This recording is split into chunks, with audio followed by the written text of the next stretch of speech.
Anda kembali di Suara Unggul Pilkada 2024 Kompas TV. Tadi sebelum jeda saya ingin bertanya ke Bang Ciko soal ketokohan. Di terakhir kan Pram ini bertemu dengan Anies Baswedan. Apakah ini juga berpengaruh dan akan dimanfaatkan jika nanti diputuskan putaran kedua? Ya alhamdulillah ya, jadi gini, kalau kita mau menurunut ke belakang, gimana caranya Mas Pram dari 0% bisa menjadi 49, bahkan 50, di hasil-hasil quick count beberapa lembaga ini kan tentunya kami lebih meyakini bahwa itu adalah hasil kerja keras Mas Pram dan Bang Dul turun ke masyarakat memperkenalkan diri sampai bulan lalu kira-kira. Nah di situ kan angka surveinya sudah di 40%-an dan cukup di beberapa lembaga survei pun sudah diunggulkan dibanding dengan Ridwan Kamil maupun dengan Dharma Pongrekun. Nah gongnya mungkin memang di akhir ada endorsement dari beberapa tokoh ya seperti Mas Anies dan kemudian Pak Ahok juga muncul kembali gitu ya. Tetapi kan selain endorsement, alhamdulillah Mas Anies juga membawa mesin politik dalam tanda kutip ya, walaupun bukan pimpinan parpol, tapi kan masih fresh out of Pilpres yang baru berlangsung beberapa bulan lalu, sehingga masih cukup hangat mesin dan maupun personel-personelnya yang juga semangat untuk kemudian bergerak untuk kami. Dan ini suatu boost atau tambahan semangat bagi kami dan juga tambahan suara elektoral di bawah yang sesungguhnya ya kalau sampai ini terjadi 2 putaran, walaupun kami maunya 1 putaran, justru menurut kami ini akan semakin kuat karena kan ini baru bergulir berapa minggu aja nih gitu. Kalau di push lagi ke 1 bulan, 2 bulan ke depan akan lebih kuat lagi dan kita insya Allah bisa menang di putaran kedua. Kalau sampai 2 putaran, tapi kami tetap berharap di 1 putaran tadi karena tadi udah banyak juga lembaga survei bahkan mayoritas ya itu di atas 50%. Oke, Bang Bestian, kalau misalkan ini kita menunggu 16-18 Desember keputusan dari KPU 1 atau 2 putaran. Tapi jika 2 putaran ini bagaimana nanti perebutan suara paslon nomor 2 nih? 10% jika di Litbang Kompas ini. Ya, kita mengandai ya. Kita mengandai bahwa ini 2 putaran ya. Karena kita yakini kan masih hipotetikal nih 2 putaran ini ya. Nah, kalau kami cermati dari berbagai macam survei dan juga terakhir kita kumpulkan di dalam exit poll itu kelihatan sekali bahwa memang nomor 2 ini menjadi faktor penentu ya.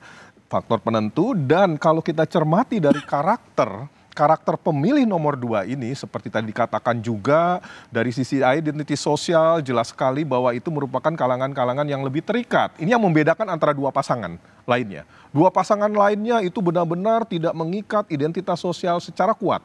Tetapi justru di sini pasangan nomor 2 itu relatif signifikan di situ. Nah, kemana ini? Saya cermati ini memang benar yang dikatakan oleh Mas Ciko itu lebih mengarah memang dan juga dikatakan Mas Toto kepada pasangan nomor 3 kalau kita cermati dari karakteristik pemilihnya ya. Nah hanya ya 2 bulan itu cukup waktu juga bisa berubah. Dalam artian di sini tentu secara struktural mungkin akan mempengaruhi ataupun juga dari sisi di luar itu juga. Tapi yang kita menarik justru nomor 2 ini yang kami akan bahas terus-menerus di dalam pekerjaan kami. Sedemikian kuatnya karena dalam periode kampanye ini berbeda dengan 2 sosok ini. Ya.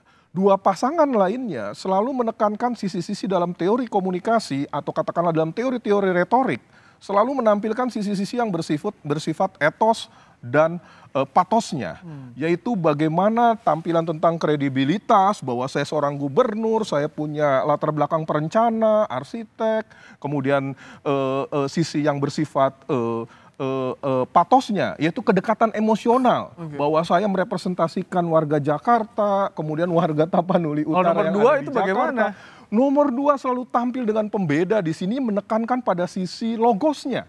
Bagaimana dia tawarkan misalnya mengatasi kemacetan Jakarta.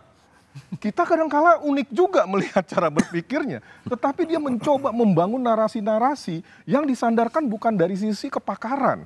Atau katakanlah dari sisi etosnya dia. Atau dari sisi patosnya dia. Tetapi dia melihat bahwa justru dengan menggunakan sisi-sisi yang bersifat logosnya. Ini yang paling tepat dengan masyarakat Jakarta. Nah, bagi kami dengan dia mendapatkan 10% kalau menurut hasil quick count saat ini 10,47 ini adalah suatu fenomena yang menarik. Walaupun berdasarkan hasil survei lain yang dikatakan oleh Mas Toto tadi itu sudah mendekati juga sebelum pencoblosan ya. Oke. Bang Doli, tadi disinggung soal dari koalisi pendukung Ridwan Kamil ini soal soliditas. Di survei Litbang Kompas juga sebelumnya split ticket voting ini disorot dari koalisi Ridwan Kamil ini. Banyak pemilih yang ternyata menyeberang. Nah, bagaimana nanti strategi jika terjadi putaran kedua, ada putusan KPU, untuk bisa lebih solidkan lagi, menggayat pemilih-pemilih yang sebelumnya menyeberang kembali pada RK ini? Ya tentu informasi itu bagus buat kita ya, apalagi kalau memang nanti diberi kesempatan ada peluang masuk ke putaran kedua. Jadi informasi-informasi tentang di mana titik lemah, kemudian tadi ada yang mengasumsikan bahwa koalisi ini belum solid segala macam, artinya kan itu jadi potensi peluang kita untuk bisa memperbaiki, dan itu yang membuat nanti akhirnya kita punya peluang lebih besar untuk menang. Jadi walaupun sebetulnya saya juga mau menegaskan sampai sekarang sebetulnya koalisi yang dibangun Kim Plus itu sejauh ini koordinasi di lapangan, kerja-kerja politiknya semuanya sih masih solid ya, masih berjalan sesuai dengan bagaimana yang direncanakan. Gitu. Oke, Mas Toto, kalau misalkan ini, sekali lagi tadi pinjam kata-katanya Bang Bes, berandai-andai putusannya 2 putaran, nanti akan jadi penentunya apa sih untuk perebutan pemilih, termasuk merebut pemilih 02 ini? Kalau bicara mengenai pemilu yang dilakukan secara benar dan fair, ya yang harus dilakukan adalah bagaimana kedua pasangan 01 dan 03 mulai membaca apa sih yang kemudian bisa menyebabkan orang memilih pasangan 02. Isu apa yang kemudian ditangkap oleh mereka sampai kemudian memilih.